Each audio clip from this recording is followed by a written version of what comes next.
Assalamualaikum warahmatullahi wabarakatuh. Salam sejahtera bagi kita semua, para penikmat malam sejati kisah misteri di channel Shyflash, serta para pembaca budiman yang sedang menyelesaikan hari ini di shyflash.com.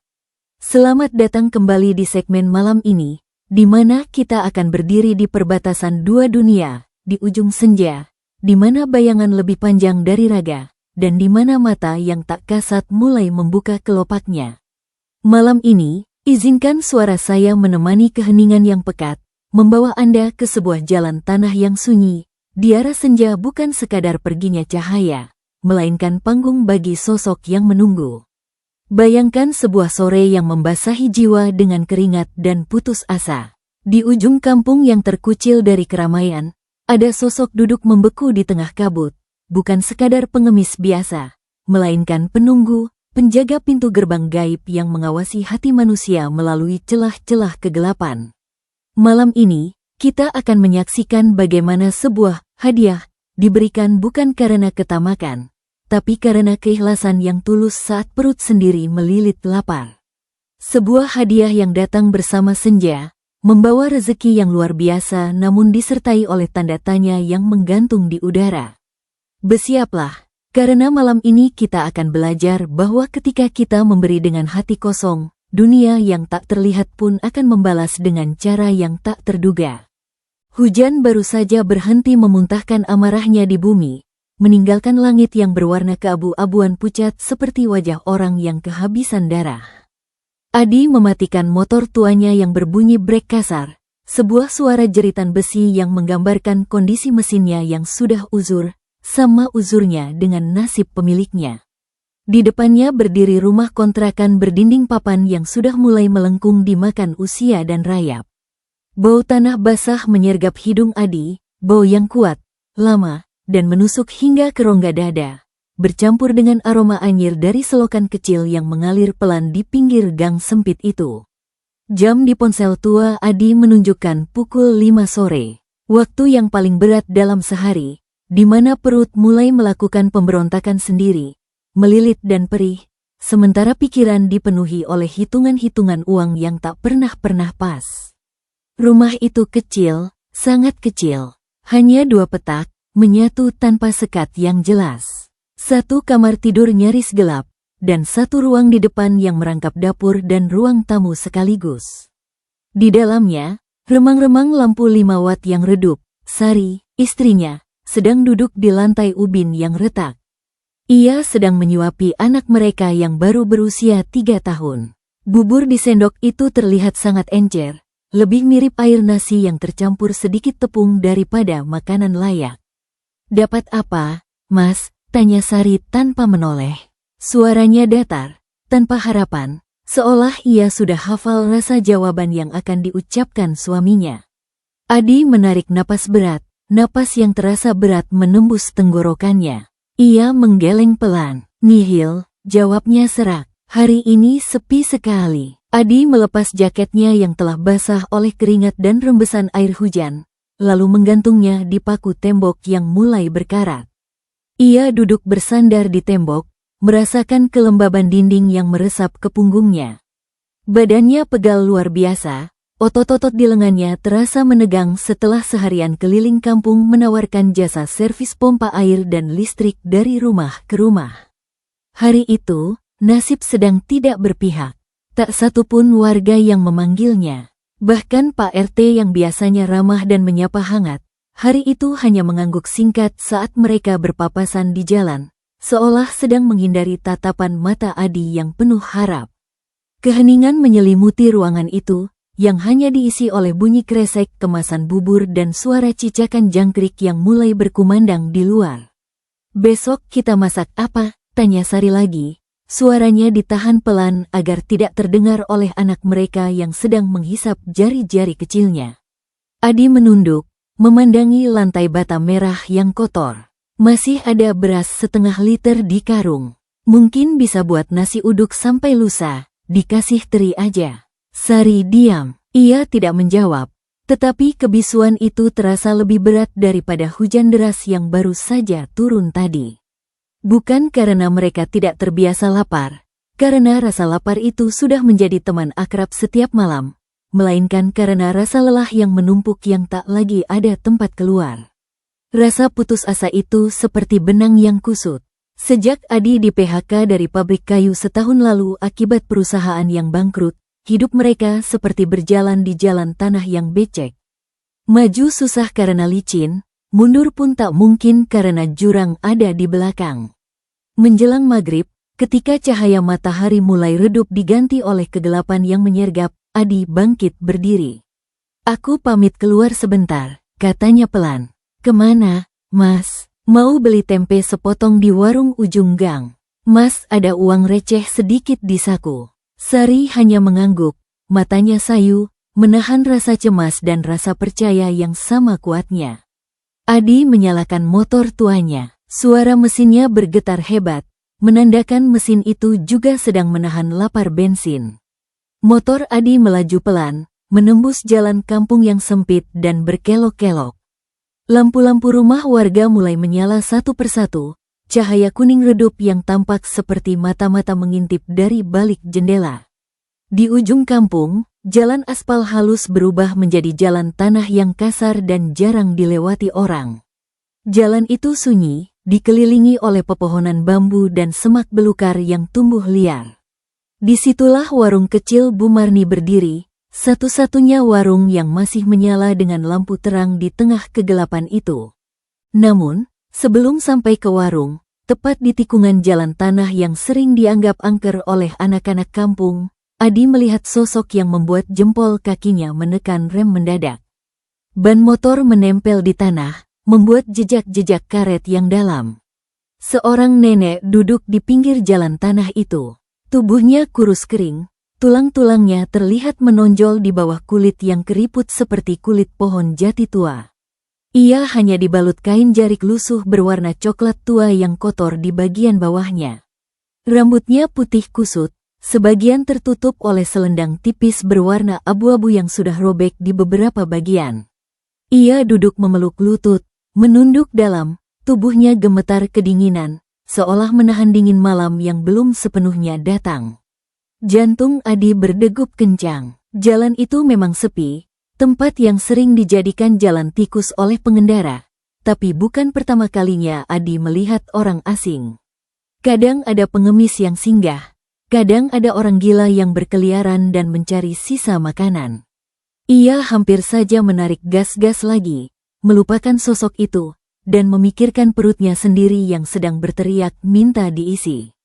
Namun, saat motor Adi mulai bergerak perlahan, nenek itu tiba-tiba mengangkat wajahnya. Pergerakan itu sangat lambat, seperti boneka kayu yang ditarik tali. "Mau minta air, Nak?"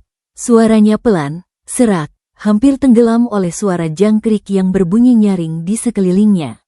Ada getaran aneh di suara itu, getaran yang membuat bulu kuduk Adi merinding bukan karena takut, tapi karena sesuatu yang asing namun menyentuh jiwa.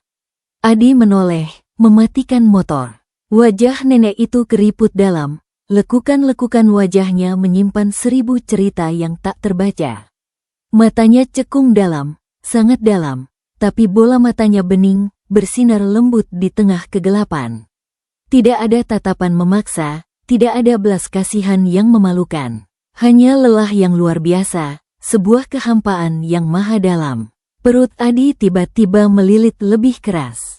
Ia sendiri belum makan sejak pagi, hanya minum kopi hitam pahit di rumah. Rasa lapar itu membutakan logika, berkata untuk lanjut ke warung, beli makanan untuk sendiri.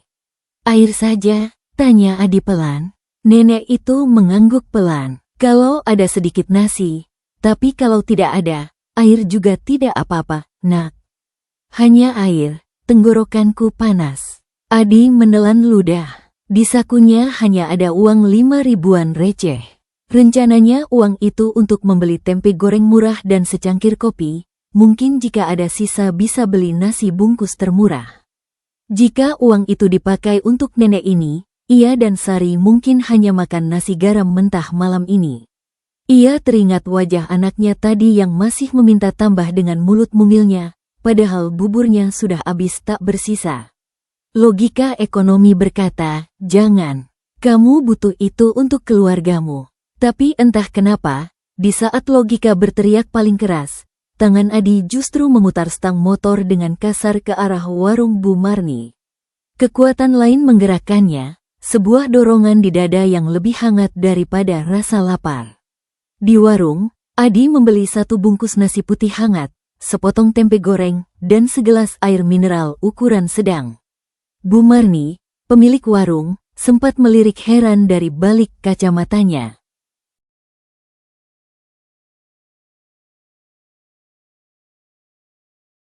Loh, Mas Adi, enggak sekalian makan di sini?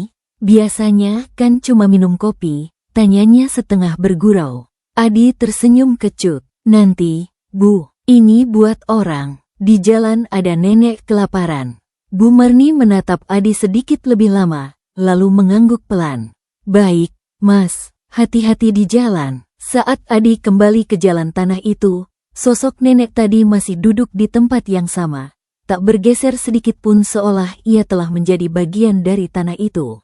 Ia menunggu. Adi memarkir motor, turun, dan mendekat. Ini, Nek, kata Adi sambil menyodorkan bungkusan nasi dan air mineral itu. Tangannya gemetar sedikit, entah karena dingin atau rasa ragu yang masih menempel di hatinya. Maaf, cuma sedikit, nasi biasa, tempe. Nenek itu menerima bungkusan itu dengan 2 tangan yang sangat gemetar, jari-jarinya penuh keriput dan kotor tanah. Ia memandang bungkusan itu seperti memandang harta karun terbesar di dunia. Matanya berkaca-kaca, air mata jernih mengalir di pipi keriputnya. Matur nuwun, Nak, terima kasih banyak. Matur nuwun. Ia membuka bungkusan itu perlahan, sangat hati-hati. Ia makan dengan mulut yang susah dikunyah, tapi pelan sekali. Setiap suap seperti perayaan kecil, takut makanan itu akan hilang jika disentuh terlalu cepat. Adi berdiri di sampingnya, menatap ke arah gelapnya hutan, tak tahu harus berkata apa. Perutnya semakin perih, merasakan aroma nasi yang mengepul, tapi ada rasa hangat yang aneh dan memuaskan yang menjalar di dadanya, mengalahkan rasa lapar fisik. Setelah habis, nenek itu melipat bungkusan plastik itu dengan sangat rapi, lalu menatap Adi lama. Terlalu lama, tatapannya menembus, bukan lagi menatap raga Adi, tapi menatap sesuatu di baliknya. Ini adalah hadiah yang kamu terima, Nak, kata nenek itu akhirnya. Suaranya berubah, tidak lagi serak, tapi lebih berat dan berwibawa. Engkau memberi saat engkau sendiri butuh. Engkau memberi bukan karena kelebihan, tapi karena keikhlasan hati. Adi tersenyum canggung, menggaruk kepalanya yang gatal. Kebetulan saja, Nek, lagi lapar-laparnya juga kali. Nenek itu menggeleng pelan, matanya menyipit bijaksana. Tidak ada yang kebetulan di jalan tanah ini, Nak. Aku adalah penunggu di ujung senja. Aku menunggu hati yang masih bersih. Angin tiba-tiba berembus lebih dingin, melewati celah-celah pepohonan bambu. Lampu jalan yang jauh di ujung aspal berkedip sekali, seolah memberi isyarat. Karena keikhlasanmu ini, pintu-pintu yang tertutup akan terbuka. Suatu hari nanti, kau akan merasakan hadiah ini mengalir deras melebihi apa yang pernah kau bayangkan. Tapi ingatlah, lanjut nenek itu, suaranya melambung pelan menghilang di angin, jaga hatimu. Jangan sampai ia kering oleh keserakahan. Hadiah ini bisa ditarik kembali oleh senja kapan saja. Adi ingin tertawa menganggap itu ocehan orang tua yang sudah pikun. Tapi entah kenapa, tenggorokannya tercekat, tidak bisa bersuara. Ia hanya mengangguk hormat, lalu pamit pulang. Nek, aku pulang ya. Saat motor dinyalakan dan ia menoleh kembali ke arah tempat nenek itu duduk, tempat itu sudah kosong. Nenek itu tidak ada, hanya jejak kaki kecil di tanah basah yang menunjukkan seseorang pernah duduk di sana. Adi membelalakan mata. Dalam hitungan detik, nenek tua itu lenyap. Ia tidak mendengar suara langkah kaki pergi, tidak melihat bayangan bergerak. Ia benar-benar hilang seperti kabut. Adi pulang dengan perut kosong. Di rumah, Sari terdiam saat mendengar ceritanya. Kamu yakin dia beneran ada? Tanya Sari pelan, matanya melotot khawatir. Adi mengangguk, wajahnya masih penuh tanda tanya. Aku lihat sendiri, aku kasih makan nasi sama tempe. Malam itu mereka makan nasi dengan garam. Anak mereka sudah tidur nyenyak. Di luar, angin berdesir membawa bau tanah basah yang sama seperti sore tadi. Tak satu pun dari mereka tahu bahwa pertemuan singkat dengan penunggu senja itu baru saja mengubah arah hidup mereka. Perlahan, nyaris tak terasa, seperti sesuatu yang merayap dari balik gelap, menukik ke dalam takdir mereka.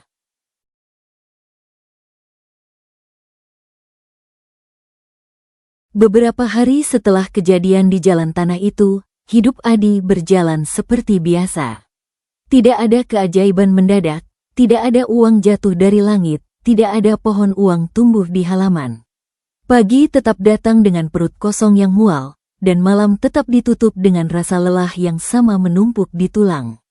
Jika bukan karena bayangan wajah nenek tua itu yang terus menempel di pelupuk matanya, Adi mungkin sudah melupakannya begitu saja, menganggapnya sebagai halusinasi lapar. Namun, ada satu hal kecil yang berubah. Pola pikir Adi jadi sering teringat perkataan nenek itu, terutama saat keadaan terasa paling sempit dan sesak. Kalimat pintu-pintu akan terbuka, muncul tiba-tiba di kepalanya tanpa diminta, seperti mantra yang tertanam di bawah sadarnya. Pagi itu Adi sedang duduk di teras rumah kontrakan yang sempit, membersihkan obeng dan tang kunci yang mulai berkarat karena sering terkena air hujan. Udara pagi dingin menusuk tulang. Sari keluar dari dalam, membawa segelas teh tawar hangat, wajahnya masih terlihat pucat dan kurus. Kemarin Bu Mini nanya kamu, kata Sari sambil duduk di sampingnya, menghangatkan tangannya di cangkir teh. Adi mendongak, nanya apa? Katanya pompa airnya mati lagi. Bilang airnya enggak naik-naik, tapi dia ragu manggil kamu, takut enggak bisa bayar. Adi tersenyum tipis, memandang alat-alatnya yang berkarat. Enggak apa-apa, nanti aku ke sana. Sekalian lihat, mungkin cuma kendor kabelnya. Bu Mini adalah tetangga mereka, seorang janda tua yang hidup sebatang kara dari jualan gorengan keliling. Kadang laku, kadang tidak. Di kampung kecil yang miskin ini, semua orang hidup pas-pasan, tapi tetap ada garis tak terlihat tipis antara yang masih bisa bertahan dan yang sudah nyaris jatuh ke jurang. Bu Mini adalah orang yang sudah satu kaki berada di pinggir jurang itu. Saat Adi tiba di rumah Bu Mini, bau anyir air kotor menyengat hidung. Perempuan tua itu berdiri di belakang Adi dengan wajah wasilu, mondar-mandir gelisah sambil meremas ujung kainnya. Mas Adi, kalau biayanya mahal nanti dulu enggak apa-apa, ya, katanya hati-hati, suaranya bergetar takut menolak. Adi menunduk, memeriksa mesin pompa yang sudah uzur berkarat di dalam sumur tua. Ia mencoba menyalakannya, suara mesin dengung tapi air tidak keluar. Selangnya aja yang bocor, Bu. Enggak perlu ganti mesin, ditambal lakban karet aja bisa. Biayanya, seikhlasnya aja, kata Adi sambil mengeluarkan lakban hitam dari tasnya. Bu Mini terdiam. Ia melihat punggung Adi yang membungkuk bekerja tanpa mengeluh kotor. Air comberan menyiprat ke wajah dan baju Adi, tapi ia tidak peduli. Air mata Bu Mini tiba-tiba berkaca-kaca. Lalu ia berlari masuk ke rumah gubuknya dan keluar membawa 2 potong pisang goreng yang sudah dingin dan lembek. Ini aja dulu, Mas. Saya cuman punya ini buat ganti minum. Adi menerimanya dengan tangan kotor. Ia makan pisang goreng itu pelan-pelan sambil duduk di teras Bu Mini. Rasanya biasa saja, bahkan agak asam karena sudah terlalu matang. Tapi entah kenapa, di lidahnya rasanya lebih mengenyangkan daripada nasi rames berharga puluhan ribu. Ada rasa nikmat yang tak bisa dijelaskan, rasa dari keikhlasan.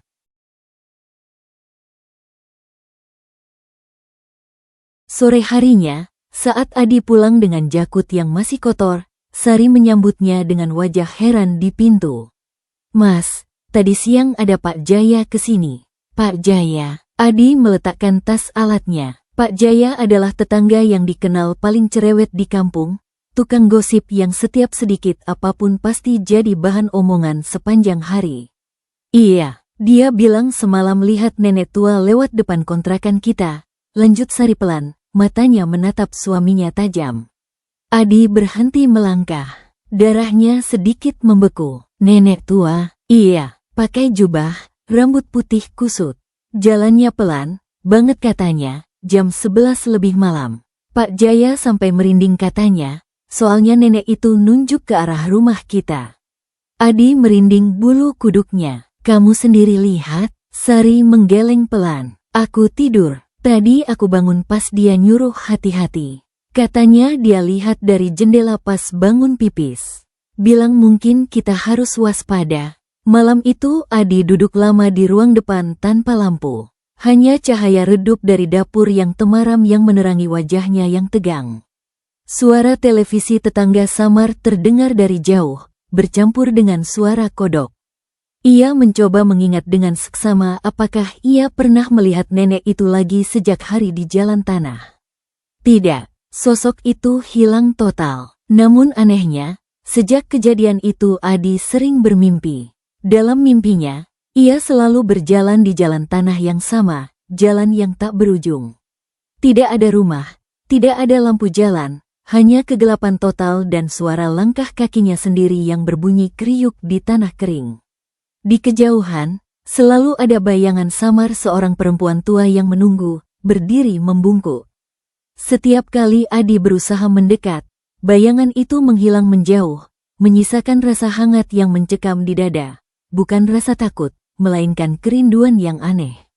Seminggu kemudian, sesuatu yang tak biasa terjadi. Pagi itu, matahari bersinar terik sekali mengeringkan genangan air bekas hujan.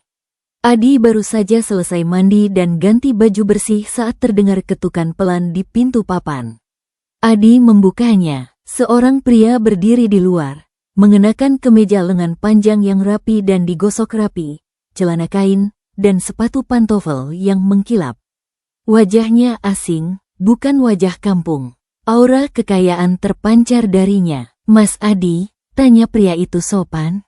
Iya, saya sendiri. Ada yang bisa saya bantu?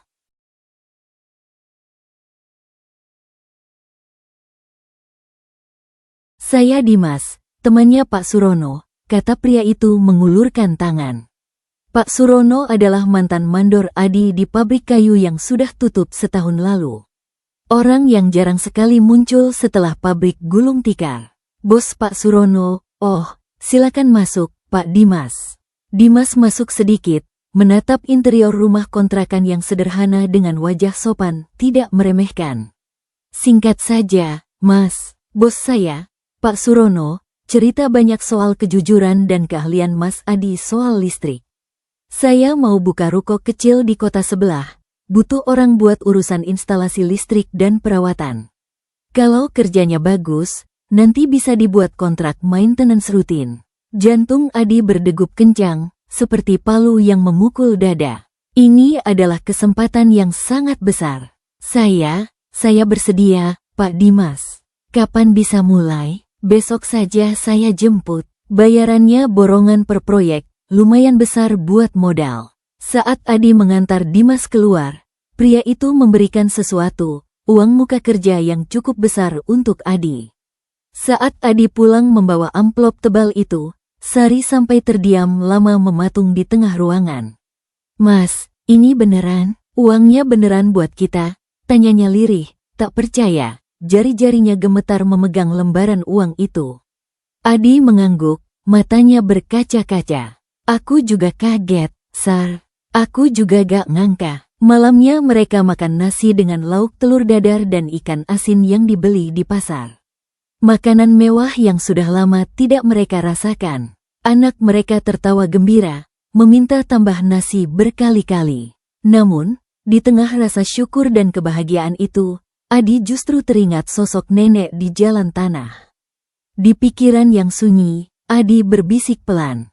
Terima kasih, Nek. Dari luar rumah, angin malam berembus pelan, lebih kencang dari biasanya. Daun pisang di belakang kontrakan bergesekan satu sama lain, menimbulkan suara swish-swish seperti langkah kaki seseorang yang berjalan perlahan menjauh. Tak ada yang melihat, tapi di sudut gang yang gelap, sesosok bayangan tua berdiri sejenak, menoleh ke arah rumah Adi, lalu menghilang di telan kegelapan malam. Penunggu senja sedang tersenyum.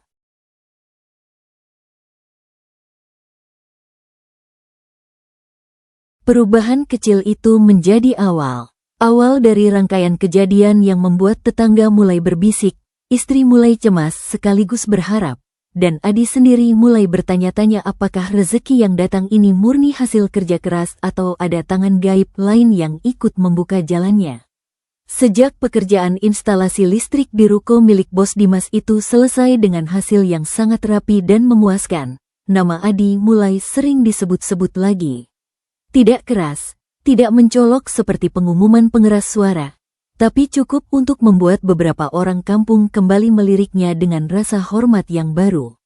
Awalnya hanya 1-2 rumah tetangga dekat yang minta dibetulkan stop kontak korsleting, lalu menyusul pompa air yang macet, kipas angin tua yang bunyinya berisik, hingga instalasi antena parabola. Bayarannya tidak selalu uang, kadang beras setengah kilo, kadang seikat sayur mayur segar, kadang pisang dari kebun, atau kadang hanya segelas kopi hitam manis dan ucapan terima kasih yang tulus. Tapi entah kenapa, jumlahnya selalu pas. Tidak pernah lebih, tapi juga tidak pernah kurang untuk kebutuhan hari itu. Selalu pas untuk membeli beras, lauk, dan kebutuhan dapur sampai hari berikutnya. Seolah ada tangan tak terlihat yang menghitung dengan teliti, mengatur aliran rezeki Adi tetes demi tetes agar tak tumpah tapi tak kering. Sari mulai merasakan perubahan itu lebih dulu dibanding Adi. Dapur mereka tak lagi kosong terlalu lama. Panci penanak nasi jarang benar-benar kering sampai kerak menempel. Walau belum bisa makan daging setiap hari, setidaknya mereka tidak pernah lagi tidur dengan perut melilit sakit. Namun, bersamaan dengan rasa lega itu, perasaan Sari juga tidak sepenuhnya tenang. Ada rasa waspada yang menggantung, seperti awan hitam di siang hari cerah. Suatu malam, saat hujan rintik mulai turun kembali, Adi sedang duduk di teras menambal kabel perpanjangan yang putus. Sari mendekat dan duduk di sampingnya, menatap ke arah jalan gelap di luar pagar. "Mas, kamu nggak ngerasa aneh?" tanya Sari pelan. Suaranya bergetar sedikit. Adi menghentikan tangannya yang membawa tang. "Aneh gimana ya, Sar? Rezekinya kayak ngalir, tapi bukan yang besar-besar banget. Cuman, selalu pas, terus." Sari menunduk, suaranya mengecil. Kayak ada yang ngawasin. Adi menghela napas panjang, meletakkan tang. Ia tahu apa yang dirasakan istrinya. "Aku juga mikir gitu, Sar. Tapi aku enggak ngerasa ngelakuin apa-apa selain kerja jujur. Aku cuma takut kalau kita ini mengira-ngira." Sari memeluk lututnya, merasakan dingin ubin lantai teras menembus celana kainnya. "Aku cuma takut kalau ini ada harganya. Harga yang mahal." Kata harga itu menggantung lama di udara dingin malam, lebih berat daripada batu bata. Malam itu Adi kembali bermimpi. Kali ini mimpinya berbeda, jauh lebih realistis dan jelas. Dalam mimpinya, ia tidak berjalan sendirian di jalan tanah yang sunyi. Sari ada di sampingnya, menggendong anak mereka yang sedang tertidur nyenyak. Jalan tanah itu tampak lebih jelas, basah oleh embun yang sejuk. Nenek tua itu berdiri di depan mereka, di bawah pohon asem yang rindang. Wajahnya tenang, tidak seperti pengemis, melainkan seperti seorang ratu dari alam lain. "Jangan takut miskin," kata nenek itu dalam mimpi, suaranya bergema di dalam kepala Adi. "Yang harus kamu takuti adalah hati yang menjadi kering, bukan dompet yang kosong." Adi terbangun dengan keringat dingin membasahi baju anduknya. Jam dinding tua di ruang tamu menunjukkan pukul 3 pagi. Ia menoleh ke samping. Sari masih tidur pulas, napasnya teratur. Adi menatap langit-langit rumah yang bolong-bolong. Apakah artinya, apakah uang yang dia dapatkan ini ujian? Beberapa hari kemudian, Adi mendapat kabar tak terduga lagi. Kali ini langsung dari Pak Surono, mantan mandornya. Pak Surono datang ke kontrakan dengan motor matic terbarunya, duduk di kursi plastik merah yang sudah retak di teras rumah Adi. "Ini, Adi, aku punya kenalan di kampung sebelah, mau buka bengkel servis kecil-kecilan. Enggak gede, tapi butuh orang yang ngerti listrik sama mesin diesel. Kamu mau enggak bantu dia dari awal, jadi teknisinya?" Adi terdiam, memandang wajah Pak Surono yang sudah mulai beruban. "Modalnya gimana, Pak?" "Bosnya nyediain alat semua. Kamu tinggal kerja, nanti bagi hasil. 100% bersih milikmu." Bagi Adi, ini terdengar seperti pintu yang setengah terbuka. Bukan usaha miliknya sendiri, tapi cukup untuk belajar dan menabung. Sari mendukung meski raut wajahnya masih menyimpan ragu dan ketakutan. "Pelan-pelan aja, Mas. Jangan keburu senang." Hari pertama bengkel itu buka, pelanggan datang lebih cepat dari perkiraan.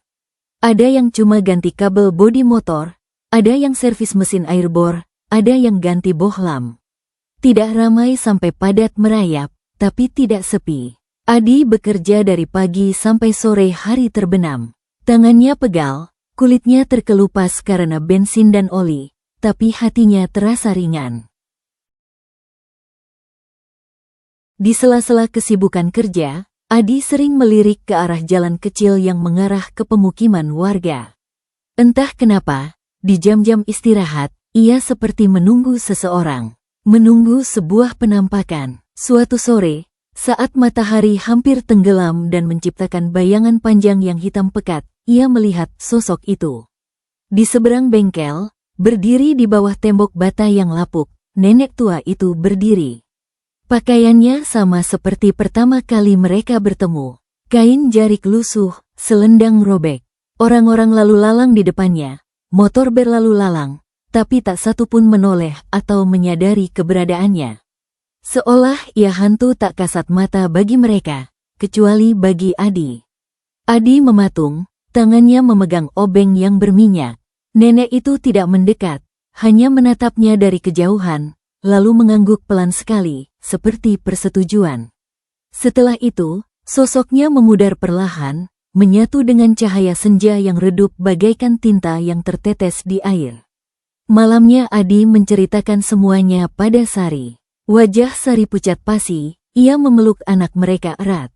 "Mas yakin itu bukan halusinasi lapar? Aku lihat jelas, Sar. Di bawah tembok sebelah. Dia kayak ngawasin kerjaku." Sari menggenggam tangan suaminya yang kasar. "Kalau memang dia bukan manusia, aku cuma berharap niatnya baik, Mas.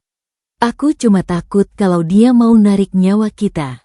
Hari-hari berikutnya berjalan semakin padat. Adi jarang sekali menganggur. Uang mulai bisa disisihkan sedikit demi sedikit di kaleng biskuit tua yang disimpan di dalam lemari. Tidak banyak, tapi cukup untuk menyalakan harapan lama yang hampir padam. Mimpi untuk membuka usaha sendiri, walau kecil, mulai tumbuh kembali. Tetangga mulai memperhatikan perubahan nasib Adi. Pak Jaya beberapa kali melirik bengkel kecil itu dan lalu lintas orang yang datang, dengan wajah penuh tanda tanya dan sedikit iri. "Cepat amat ya, Mas Adi bangkitnya," katanya suatu sore setengah bercanda, setengah curiga sambil beli rokok di warung sebelah. "Kayak ada yang bantu dari belakang gitu." Adi hanya tersenyum tipis, tanpa menjelaskan apa-apa. "Rezeki ada jalannya sendiri, Pak Jaya." Namun, jauh di dalam hatinya yang paling dalam, Adi tahu jalan itu pertama kali terbuka di sebuah sore basah saat ia memilih memberi makan orang lain, padahal perutnya sendiri kosong melompong. Hadiah penunggu senja mulai bekerja. Tabungan Adi di kaleng biskuit itu perlahan naik, tapi selalu saja terasa sulit untuk mencapai angka yang cukup besar untuk memulai mandiri. Setiap kali tabungan hampir terkumpul lumayan, selalu ada kebutuhan mendesak yang datang lebih dulu. Uang sekolah anak yang tiba-tiba naik, obat batuk Sari yang tidak kunjung sembuh, atau motor tua Adi yang mogok total dan harus ganti spare part mahal. Namun anehnya, tabungan itu juga tidak pernah benar-benar habis menyisakan nol. Selalu ada sisa receh, selalu ada tambahan entah dari mana. Seolah ada sistem keuangan gaib yang menjaga saldo Adi tidak pernah minus. Gagasan membuka usaha sendiri mulai muncul pelan-pelan di benak Adi, bukan lagi sebagai mimpi, tapi sebagai kebutuhan. Bengkel tempat Adi bekerja saat itu mulai sepi karena pemiliknya punya masalah dan pindah ke kota lain. Adi kembali berada di persimpangan yang sama, bertahan menunggu panggilan atau melangkah berdiri sendiri. Suatu malam yang berangin, Adi dan Sari duduk di teras kontrakan. Angin membawa bau sawah yang busuk dari kejauhan, mencampur aroma udara kota. Lampu-lampu kampung berpendar kuning redup. "Mas," kata Sari pelan memecah keheningan. "Aku ikhlas kamu usaha apa aja. Aku yakin." Adi menatap istrinya. Kepikiran buka usaha kecil di rumah aja. Servis listrik sama pompa air, tapi mandiri. Papan nama di depan, gak usah sewa tempat. Sari menatap suaminya lama, menimbang matang. "Modalnya tabungan kita enggak banyak, Mas. Cukup beli alat bekas sama papan nama triplek. Kalau rugi, kita makan apa? Kita mulai dari nol lagi. Aku capek nunggu panggilan orang. Aku pengen kita berdiri sendiri, pegang nasib kita sendiri." Malam itu, Adi dan Sari salat lebih lama dari biasanya, berdoa di sepertiga malam dengan khusyuk yang tak pernah ada sebelumnya. Adi tahu istrinya sedang berperang melawan rasa takutnya sendiri, melawan trauma kemiskinan yang lama. Beberapa hari kemudian, selembar papan triplek bekas dicat putih, dengan tulisan biru sederhana yang agak miring, terpampang di depan teras kontrakan. Servis listrik dan pompa air. Tidak ada yang istimewa. Papan itu tampak norak dan murahan. Hari pertama tidak ada satupun pelanggan yang mampir. Hanya lewat aja. Hari kedua masih sepi. Sari mulai cemas, wajahnya kembali lesu. Di hari ketiga, tepat saat Adi mulai berpikir bahwa keputusannya gegabah dan bodoh, seorang ibu muda datang membawa mesin air kecil yang rusak. "Mas, ini bisa dibenerin?" "Udah aku bawa ke tukang lain," katanya. "Nggak bisa," tanyanya ragu, mata memelototi papan baru. Adi menerimanya dengan senyum lebar. "Insya Allah bisa, Bu. Aku coba dulu." Adi membongkar mesin itu di teras, bekerja teliti, mencari kotoran atau kabel yang putus. 1 jam kemudian, air menyembur deras. Wajah si ibu berbinar, ia membayar lebih dari harga pasar. Sejak itu, pelanggan datang tanpa henti. Tidak berbondong-bondong, tapi satu demi satu konsisten. Ada yang datang pagi, ada yang datang sore, ada yang sekadar bertanya lalu kembali keesokan harinya. Seolah papan kecil itu baru terlihat oleh orang-orang yang benar-benar membutuhkan. Sari membantu mencatat transaksi di buku tulis bekas, menyapu lantai teras, dan menyiapkan minum untuk pelanggan. Wajahnya mulai kembali hidup, pipinya yang dulu cekung mulai sedikit berisi. Namun, di balik kelancaran bisnis kecil itu, ada kejadian-kejadian kecil yang mengganggu ketenangan. Setiap malam Jumat Kliwon, tepat pukul 11 malam, Sari selalu terbangun mendadak. Bukan karena mimpi buruk, tapi karena perasaan seperti sedang diperhatikan seseorang di luar jendela. Saat ia menengok keluar lewat celah dinding, ia sering melihat bayangan hitam tegak berdiri di ujung gang, tepat di bawah pohon langsat. Tidak jelas bentuknya, tapi selalu di tempat yang sama setiap Jumat malam. Sari tidak langsung bercerita pada Adi agar suaminya tidak takut kerja. Ia menyimpannya sendiri, memeluk anaknya erat sampai pagi. Sampai suatu malam, bayangan itu terlihat lebih jelas. Bulan purnama bersinar terang. Sari melihat sosok nenek tua berdiri membelakangi rumah mereka, kepala menunduk. Ia tidak bergerak sama sekali. "Mas," teriak Sari pelan tapi panik, membangunkan Adi. Adi yang sedang lelap langsung bangkit, bergegas keluar melihat apa yang dilihat istrinya. Namun, begitu Adi melangkah keluar pagar, gang itu sudah kosong. Hanya suara jangkrik dan angin malam yang berhembus dingin. Keesokan harinya, Pak Jaya datang pagi-pagi dengan wajah tegang. "Mas Adi, saya gak mau nuduh," katanya lirih berbisik setelah melihat sekeliling. "Tapi beberapa orang di kampung bisikin kalau rezeki sampean ini aneh. Cepat banget naiknya. Terus, katanya sering lihat nenek-nenek berdiri di depan rumah pas tengah malam." Sari yang sedang mencuci piring di belakang mendengar, langsung memegang dada, pucat. Adi menatap mata Pak Jaya tajam, namun menjawab tenang. "Saya cuma kerja, Pak Jaya. Kerja keras jujur. Kalau rezeki itu urusan Tuhan. Kalau ada yang melarang, silakan bicara sama yang punya rezeki." Pak Jaya pergi tanpa menjawab, tapi rautnya tidak suka. Bisik-bisik kampung mulai terdengar semakin lantang. Ada yang iri, ada yang takut, ada pula yang terang-terangan menjauh dan tidak mau bertegur sapa lagi, takut tertular sesuatu yang haram. Malam itu Adi bermimpi lagi. Ia duduk di dalam kontrakan yang sama, tapi rumah itu terlihat jauh lebih besar, lebih megah, lebih terang.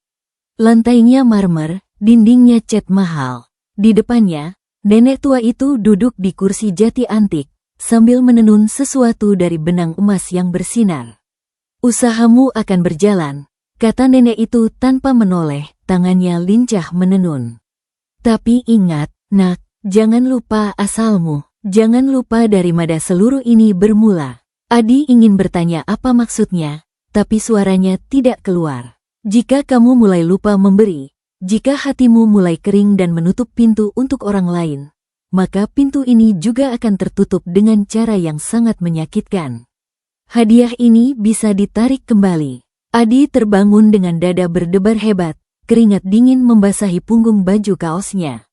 Pagi itu, tanpa berkata sepatah kata pun pada Sari, Adi menyisihkan sebagian penghasilan hariannya.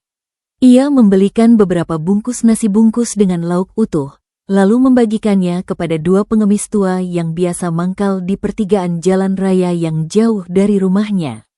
Sari memperhatikan dari jauh, lalu ikut tersenyum dan membantu membungkuskan makanan tambahan. Sejak hari itu, bayangan di ujung gang setiap malam Jumat tidak pernah muncul lagi. Gang itu menjadi sepi dan tenang. Usaha Adi justru semakin lancar. Pelanggan mulai datang bukan hanya dari kampung sendiri, tapi dari kampung sebelah, bahkan dari desa tetangga karena rekomendasi mulut ke mulut. Beberapa bahkan sengaja menunggu giliran berjam-jam di teras Adi. Uang mulai terkumpul lebih cepat dari perkiraan. Kaleng biskuit tidak cukup lagi menampungnya. Mereka membeli lemari besi kecil. Usaha kecil Adi kini benar-benar dikenal hingga kecamatan. Papan triplek sederhana yang terpasang di depan rumah kontrakan itu tak pernah diganti sejak awal. Hanya tulisan cat birunya yang semakin pudar dimakan panas dan hujan. Namun justru papan itulah yang kini menjadi penanda harapan bagi banyak orang. Untuk pertama kalinya sejak lama, Adi tidak lagi harus menghitung ulang uang di dompet sebelum membeli kebutuhan pokok di pasar. Rumah kontrakan sempit itu akhirnya ditinggalkan. Mereka pindah ke rumah kecil berdinding tembok di ujung kampung. Masih sederhana, tapi layak huni, terang, dan tidak bocor ketika hujan turun deras. Namun, bersamaan dengan rasa lega itu, cobaan besar datang tanpa permisi. Datang pelan, tapi menghantam tepat di titik terlemah Adi dan Sari. Suatu sore, hujan turun deras sejak siang hari, disertai angin kencang yang merobek atap rumah warga. Jalanan kampung licin dan becek, udara dingin menusuk tulang. Di tengah hujan badai itulah seorang pria berjaket hitam dengan motor gede datang. Motor besarnya berhenti tepat di depan bengkel Adi yang sekarang sudah cukup ramai. Wajah pria itu keras, rahangnya tegas, dan sorot matanya tajam seperti elang, orang yang terbiasa memberi perintah bukan meminta. Ia memperkenalkan diri sebagai Randy, pemilik toko alat listrik terbesar di pasar kecamatan. "Saya mau kerjasama," katanya langsung to the point, tanpa basa-basi menatap Adi yang sedang mengepel lantai. "Mas Adi kirimkan semua pelangganmu untuk beli alat ke toko saya. Saya kasih komisi besar. Sekali kirim, saya kasih 15%. Ia menyebutkan angka potensi pendapatan per bulan yang membuat dada Adi terasa sesak. Tawaran itu besar, terlalu besar untuk diabaikan begitu saja oleh orang yang selama ini hidup pas-pasan. Angka yang jika diterima bisa mempercepat semua mimpi yang selama ini baru sebatas wacana. Rumah bagus, motor baru, tabungan pendidikan anak. Sari yang mendengar pembicaraan itu dari balik pintu langsung gelisah bukan main. Ia tidak keluar, tapi dadanya terasa penuh oleh rasa waspadanya yang tajam. Setelah pria itu pergi dengan suara motor yang mengaum keras menghilang di telan hujan, Sari mendekati Adi dengan langkah pelan. "Mas, itu bukan jalan kita," katanya lirih, matanya berkaca-kaca menatap suaminya, nyaris seperti berdoa. "Aku takut." Adi mengusap wajahnya yang lelah dan basah kuyup dengan kedua tangannya. Air hujan masih menetes dari rambutnya ke lehernya. "Aku tahu, Sar. Aku juga merasa ada yang gaib sama tawaran itu. Tapi uangnya gede, bisa bikin kita kaya mendadak." Kata-kata itu menggantung lama di antara mereka seperti awan hitam yang belum pecah. Malam itu Adi tidak bermimpi tentang jalan tanah atau nenek tua. Ia justru terbangun oleh suara ketukan halus di pintu depan. Ketukan yang pelan, ragu, seolah tak ingin mengganggu. Saat pintu dibuka, tidak ada siapa-siapa. Hanya udara dingin yang masuk bersama bau tanah basah yang sangat familiar. Bau yang selalu mengingatkannya pada awal semua ini. Bau hutan yang lembab. Beberapa hari kemudian, ujian yang lebih menyakitkan datang dari arah yang tidak disangka-sangka. Anak sematawayang mereka tiba-tiba jatuh sakit. Awalnya hanya demam biasa karena hujan. Namun menjelang malam, tubuh kecil itu panasnya tinggi sekali. Disusul kejang-kejang kecil yang membuat Sari menjerit histeris ketakutan. Tangisan anak itu memecah malam yang sunyi, membuat dada Sari serasa diremas kuat-kuat oleh tangan besi. Mereka bergegas membonceng motor ke puskesmas, lalu dirujuk ke rumah sakit kota karena kondisinya yang drop. Dokter menyatakan harus rawat inap, infus obat, dan perawatan intensif. Biayanya tidak sedikit, jutaan rupiah. Tabungan yang selama ini mereka jaga dengan penuh harapan di lemari besi, yang seharusnya menjadi modal buka usaha lebih besar, hampir habis dalam satu malam. Lembar demi lembar uang berpindah tangan ke kasir rumah sakit, meninggalkan rasa kosong yang familiar. Rasa hampa yang dulu sering menemani mereka kembali mendera. Di ruang tunggu IGD yang dingin dan bau obat, Adi duduk menunduk di kursi plastik panjang. Lampu putih neon terasa terlalu terang dan menyilaukan. Di sakunya, kartu nama Randy terasa berat seperti batu bata. Secara logika, tawaran kerja sama itu masih berlaku. Satu kata, ya, mungkin bisa menyelesaikan banyak masalah finansial mereka saat ini. Adi mulai goyah, godaan itu terasa manis sekali. Saat itulah, seorang nenek tua duduk di bangku seberang tempat Adi duduk. Pakaiannya sederhana tapi bersih, rambutnya putih terikat rapi. Wajahnya mirip, terlalu mirip dengan nenek di jalan tanah itu. Hanya saja kali ini tampak lebih berseri, lebih terang, seperti sosok yang tidak lagi terikat oleh debu dan lumpur jalanan. "Anakmu kuat," kata nenek itu pelan tanpa menoleh, suaranya menembus bising rumah sakit. Adi merinding semua, ia mengangkat wajah. "Nek." Nenek itu tersenyum tipis, mata sayu memandang Adi. "Aku tidak datang untuk menagih," katanya lembut. "Aku datang untuk melihat." "Melihat apa?" Suara Adi bergetar menahan tangis. "Melihat apakah kamu masih orang yang sama seperti saat perutmu kosong di jalan tanah dulu. Apakah hadiahku membuatmu tamak, ataukah menjadikanmu lebih manusia?" Adi menunduk. Air matanya jatuh tumpah ke lantai keramik dingin rumah sakit tanpa ia sadari. Ia teringat tawaran Randy, teringat keserakahan yang baru saja tumbuh di hatinya. "Hadiah yang kutitipkan bukan untuk keserakahan. Kebaikan itu tidak pernah berhutang. Ia hanya kembali mencari rumahnya. Kau memelihara kebaikan, maka kebaikan akan memelihara keluargamu." Namun jika kau membuka pintu untuk keserakahan, pintu itu akan tertutup selamanya. Saat Adi berani mengangkat kepala kembali, bangku di seberang itu sudah kosong. Tidak ada yang melihat nenek itu pergi, seolah ia memang tidak pernah ada di sana, seperti bayangan ilusi. Anak mereka sembuh perlahan setelah 2 hari dirawat. Biaya rumah sakit memang menguras segalanya, menyisakan kecemasan yang lama tak muncul. Namun anehnya, keesokan harinya pelanggan datang lebih ramai dari biasanya. Ada yang membayar lebih dari harga sepakat tanpa diminta. Ada yang menitipkan pekerjaan instalasi besar di gudang pertanian yang tak terduga. Di tengah kebanjiran rezeki itu, Adi mendatangi toko milik Randy. Ia menemui pria berjaket hitam itu, mengembalikan kartu nama dengan sopan tapi tegas. "Maaf, bos. Saya gak bisa nerima tawaran kerja sama ini. Saya lebih baik jalan sendiri pelan-pelan." Randy terkejut dan tampak kesal, tapi Adi tidak peduli. Ia memilih jalan sunyi yang lebih berat namun menenangkan hati. Jalan yang tidak menjanjikan keuntungan instan dari permainan kotor. Hadiah penunggu senja harus dijaga, bukan dikorupsi. Dan sejak keputusan itu diambil, usaha Adi melonjak tajam. Pesanan datang dari kantor desa untuk pemasangan lampu jalan, dari sekolah dasar untuk perbaikan panel listrik, bahkan dari masjid besar di pasar kecamatan yang meminta Adi menjadi penanggung jawab perawatan rutin. Kepercayaan tumbuh tanpa dipaksa. Tetangga yang semula berbisik miring mulai datang meminta maaf. Pak Jaya sendiri datang suatu malam membawa sebungkus gula dan kopi, menunduk canggung saat menyalami Adi. "Saya salah sangka, Mas. Saya mikirnya sampean nyatet atau pesugihan. Ternyata sampean bener-bener jujur kerja." Sari hanya tersenyum ramah, mempersilakan Pak Jaya duduk.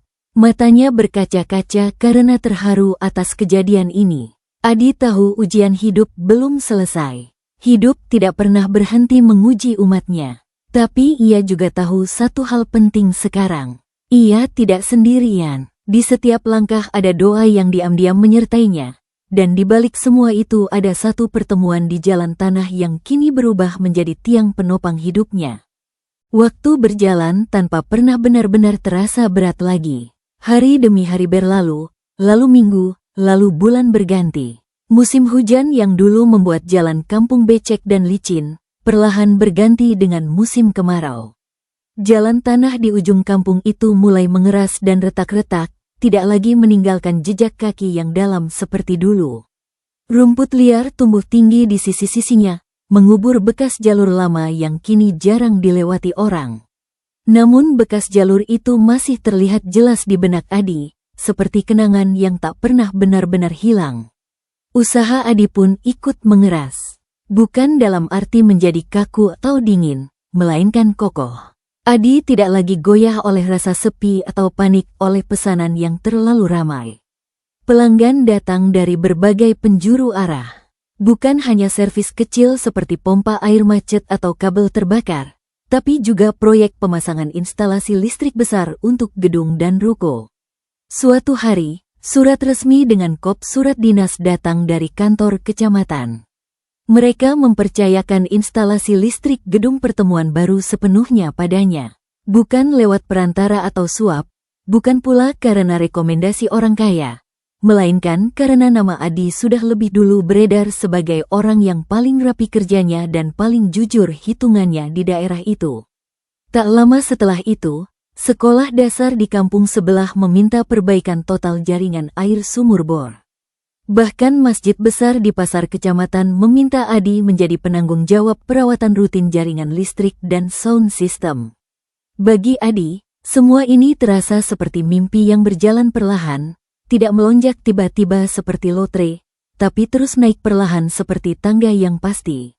Untuk pertama kalinya, Adi berani mempekerjakan satu orang pegawai tetap, seorang pemuda bernama Faizal, tetangga kampung yang sebelumnya sering terlihat duduk di pos ronda tanpa arah dan pekerjaan. Faizal bekerja dengan sungguh-sungguh, mungkin karena tahu rasanya tidak punya apa-apa dan dikucilkan. Adi tidak hanya memberinya pekerjaan, tapi juga mengajarkannya ilmu listrik dengan sabar, pelan-pelan tanpa marah, tanpa merendahkan. Sari mengambil peran lain. Ia tidak lagi duduk di teras mematung. Ia mengurus pembukuan, mencatat keluar masuk uang dengan rapi di buku tulis bergaris. Tulisan tangannya kecil dan rapi. Setiap malam setelah anak mereka tidur, Sari akan duduk di meja kecil, menghitung ulang pendapatan hari itu, memastikan tidak ada kebocoran. Pendapatan mereka melonjak drastis. Bukan lagi cukup untuk makan, tapi benar-benar berlipat ganda. Mereka bisa membeli mobil pickup bekas untuk mengangkut alat kerja. Untuk pertama kalinya, Adi tidak lagi harus menghitung uang di dompet sebelum membeli kebutuhan pokok. Mereka memutuskan untuk membangun rumah sendiri di sebidang tanah perumahan sederhana yang tak jauh dari kampung lama. Rumah dengan tembok kokoh, keramik putih, dan atap asbes yang tidak bocor. Namun, satu hal tidak berubah dari diri mereka. Setiap hari Jumat, atau setiap kali rezeki sedang berlimpah, Sari selalu memasak lebih banyak. Dapur mereka hangat oleh uap nasi dan aroma lauk sederhana tapi enak. Nasi bungkus dibagikan ke orang-orang yang membutuhkan, pemulung yang lewat depan rumah, tukang becak yang mangkal di pertigaan, atau siapapun yang datang dengan wajah lelah dan mata kosong. Adi tak pernah menghitungnya sebagai sedekah besar atau pamer. Baginya, itu hanya cara mengingat, cara menjaga hati agar tidak lupa dari mana semua ini bermula. Cara menjaga pintu agar tidak tertutup. Suatu sore yang terik, sepulang dari proyek instalasi di luar kota, Adi memutuskan melewati jalan tanah lama itu sekadar untuk bernostalgia. Motor barunya melaju pelan membelah vegetasi liar yang mulai menutupi jalan. Ia memarkir motor di bawah pohon asem raksasa yang sama. Pohon itu kini terlihat lebih tua, batangnya besar dan melar. Di bawah pohon itu, nenek tua itu duduk. Kali ini wujudnya jauh lebih jelas dari sebelumnya. Tidak samar, tidak kabur. Wajahnya tenang, keriputnya lembut seperti kain, dan senyumnya membawa rasa damai yang luar biasa. Tidak ada kesan menyeramkan, tidak ada hawa dingin yang menusuk. Adi tidak merasa takut sedikit pun. Ia merasa seperti bertemu saudara tua yang lama pergi. "Kamu sudah sampai di sini," kata nenek itu pelan, suaranya lembut seperti angin sore. Adi menelan ludah, lalu turun sepenuhnya dari motor. Ia berdiri di hadapan nenek itu. "Semua ini karena Nek, kan? Kalau waktu itu aku nggak kasih makan, mungkin sekarang aku masih." Nenek itu menggeleng pelan, menatap mata Adi lembut. "Bukan karena aku, Nak, tapi karena kamu. Hati kamu yang memilih berbagi saat perutmu kosong. Hati kamu yang berani menolak jalan pintas saat godaan datang. Hadiah ini adalah milikmu. Aku hanya mengantarnya. Tapi pintu itu, Nek, apakah pintu itu akan tetap terbuka?" Nenek itu tersenyum bijaksana. "Pintu hanya terbuka bagi yang mau mengetuk dengan hati yang bersih. Kamu sudah mengetuk, sekarang tugasmu adalah menjaganya tetap terbuka." Adi terdiam lama, meresapi setiap kata. "Apakah semua ini akan diambil lagi, Nek? Saya takut kalau ini semua cuma pinjaman." Nenek itu menatap Adi dalam-dalam. Tatapannya tidak menghakimi, tapi menyiratkan kebenaran yang mutlak. "Rezeki tidak pernah diambil, Nak. Ia hanya berpindah jika hati pemiliknya berubah menjadi kering.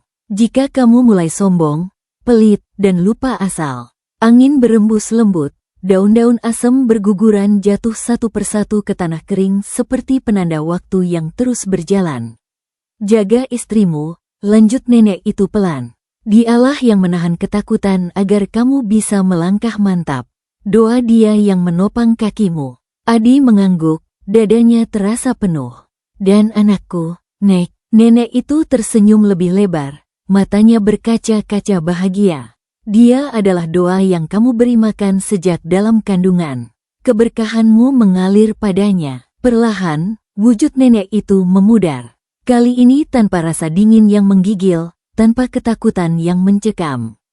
Tidak ada kepanikan di dada Adi. Yang tertinggal hanya kehangatan yang meluap di hati, seperti abis bertemu seseorang yang sangat dicintai dan dirindukan. Sosok itu menghilang menyatu dengan cahaya matahari sore. Penunggu senja telah menyelesaikan tugasnya mengantar hadiah. Adi pulang dengan dada lapang dan hati yang bersih. Hari-hari berikutnya menjadi masa paling sibuk sekaligus paling tenang dalam hidupnya. Usaha Adi resmi terdaftar sebagai CV kecil. Papan triplek lama yang penyok itu diganti dengan papan neon box yang rapi. Tapi Adi tidak membuang papan lama itu. Ia menyimpannya di gudang, menggantungnya sebagai pengingat. Tetangga lama kini tidak lagi berbisik. Mereka justru datang meminta nasihat soal usaha dan rezeki. Adi selalu menjawab singkat, kerja yang jujur, jangan pelit hati, dan jangan lupa sedekah waktu sempit. Sari sering memperhatikan suaminya dari jauh. Ia tahu Adi bukan lagi lelaki yang sama seperti dulu. Bukan karena hartanya yang kini bertambah, tapi karena cara memandang hidup. Tidak terburu-buru, tidak serakah, dan tidak lupa menunduk. Namun, di balik semua kelimpahan materi itu, ada satu hal yang belum mereka lakukan. Sesuatu yang perlahan tumbuh di hati Sari hingga akhirnya ia sampaikan pada Adi di suatu malam yang tenang di rumah baru mereka. "Mas," kata Sari pelan sambil menyampirkan selimut pada anak yang sudah tertidur. "Aku pengin kita cari nenek itu. Bukan buat minta apa-apa atau minta tambah rezeki. Cuma buat ngucapin terima kasih satu kali aja." Adi tersenyum tipis, matanya hangat. "Aku juga kepikiran begitu, Sar. Tapi aku gak tahu dia mau ditemuin apa enggak." Mereka tidak tahu apakah nenek itu bisa ditemukan lagi secara fisik di dunia ini, atau apakah ia memang ingin ditemukan. Keinginan untuk mencari nenek tua itu tidak pernah benar-benar menjadi rencana yang jelas. Tidak ada alamat, tidak ada petunjuk pasti, hanya satu tempat yang terus muncul di benak Adi dan Sari. Jalan tanah di ujung kampung lama, tempat di mana semuanya bermula. Suatu pagi di hari Minggu yang cerah, saat pekerjaan sedang lengang, mereka bertiga keluarga kecil itu memutuskan pergi. Anak mereka duduk di tengah motor pickup Adi yang terbuka, memeluk tas kecil berisi botol minum. Langit sangat biru, angin berembus pelan, membawa aroma rumput kering dan tanah. Jalan tanah itu kini jauh berbeda. Rumput liar tumbuh tinggi di sisi kiri kanan hingga setinggi pinggang, tapi bekas tapak lama masih terlihat samar. Pohon asem raksasa itu masih berdiri kokoh, batangnya lebih besar, daunnya lebih rimbun memberi naungan sejorok. Adi mematikan mesin. Mereka berdiri lama di bawah pohon itu tanpa berkata apa-apa. Hanya suara angin dan burung gereja yang berkicau di kejauhan. Sari menengok ke kanan kiri, mencari. "Sepi," bisik Sari. "Mungkin memang enggak buat ditemuin." Adi mengangguk, menatap jejak tanah yang retak. "Mungkin tugas kita cuman ingat. Cuman jaga hati biar gak lupa." Mereka hendak kembali ke mobil ketika tiba-tiba anak mereka yang berusia 5 tahun itu menarik jahitan kaus Sari keras-keras. "Ibu," katanya polos, menunjuk ke arah batang pohon asem yang besar. "Itu nenek." Adi dan Sari menoleh bersamaan secepat kilat. Jantung mereka berdegup kencang. Di mana mereka menatap, tidak ada siapa-siapa. Batang pohon besar, akar-akar menjalar, dan semak belukar. Kosong. "Nenek mana, Nak?" "Kan kosong?" tanya Sari sambil mengelus rambut anaknya. "Abis," lanjut anak itu santai. Wajahnya berseri-seri seperti baru bercanda dengan teman bayangannya. "Neneknya bilang, terima kasih, nasinya enak." Sari langsung menutup mulutnya dengan kedua tangan. Air matanya jatuh tumpah tanpa bisa ditahan lagi, berlinang di pipinya. Adi berjongkok di tanah, memeluk anaknya erat-erat, membenamkan wajahnya di bahu kecil anak itu. Dadanya sesak, bukan karena takut, tapi karena rasa haru yang terlalu penuh dan meledak di dalam dada. Nenek itu ada di sana, di mata anak yang suci. Mereka pulang ke rumah tanpa membawa apa-apa, tanpa foto, tanpa bukti. Tapi hati mereka terasa jauh lebih ringan dari sebelumnya. Beban itu hilang digantikan keyakinan. Sejak hari itu, Adi dan Sari sepakat melakukan satu hal kecil yang tidak pernah mereka ceritakan ke siapapun, bahkan Faizal pun tidak tahu. Setiap bulan pada tanggal yang sama dengan hari Adi bertemu nenek itu dulu, mereka menyiapkan puluhan bungkus nasi sederhana. Nasi putih hangat dengan lauk paling sederhana yang mereka punya. Bungkusan itu tidak pernah diberikan pada orang yang sama. Kadang pada pemulung di pasar, kadang pada kakek-kakek yang duduk di terminal, kadang hanya ditaruh rapi di masjid untuk siapapun yang membutuhkan saat sholat. Tanpa doa panjang, tanpa niat macam-macam, tanpa pamrih. Usaha Adi terus berjalan, tidak selalu mulus. Pasti ada masa sepi, ada masa ramai, ada rugi, ada untung. Tapi satu hal yang tidak pernah hilang dari rumah mereka adalah rasa tenang. Sari tidak lagi terbangun tengah malam oleh rasa diawasi. Rumah mereka terasa biasa saja, hangat, penuh tawa, dan hidup. Pak Jaya kini sering duduk di teras rumah Adi mengobrol sambil minum kopi dan makan pisang goreng sari. Faizal, karyawan pertama Adi, setelah belajar cukup, kini sudah bisa membuka cabang kecil di kampung sebelah sendiri.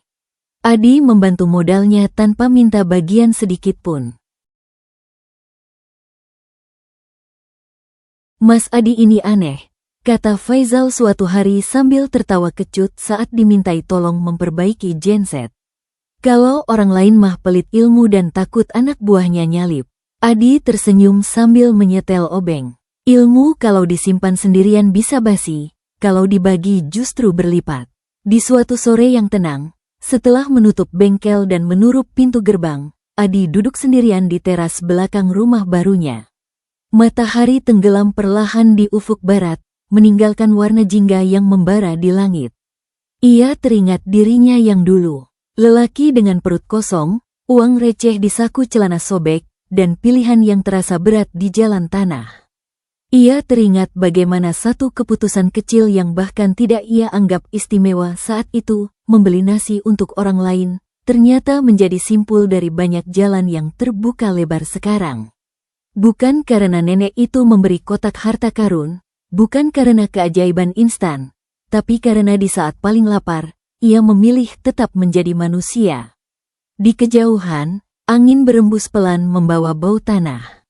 Untuk sesaat, di antara dedaunan taman, Adi seperti melihat bayangan jorok seorang nenek berjalan pelan menjauh tanpa menoleh. Tidak meminta dikenang, tidak menuntut balasan, hanya lewat pergi. Adi tersenyum kecil, matanya berkaca-kaca menahan haru.